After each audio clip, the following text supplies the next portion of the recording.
Қайырлы күн, достар. Бүгін үй жағдайында балмұздақ дайындаймыз.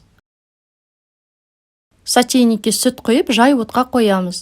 Қайнатпаймыз. 3 жұмыртқаның сарысына қант қосып, ағарғанша араластырамыз. Аз-аздан сүтті массамызға қоса отырып, араластырамыз. Қант ерігенше.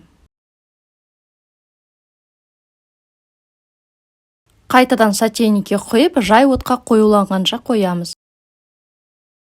Жұмыртқамыз пісіп кетпеу керек, осылай тексеруге болады.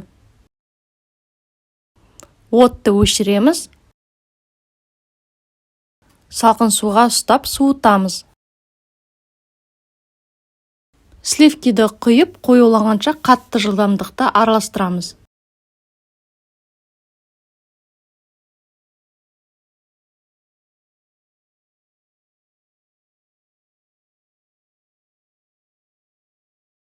Суыған массамызды қосып, тағыда жақсылап араластырамыз.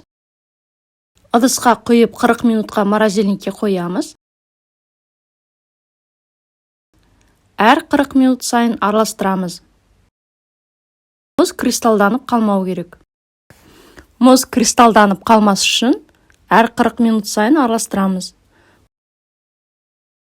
Осылай 4 рет қайталаймыз.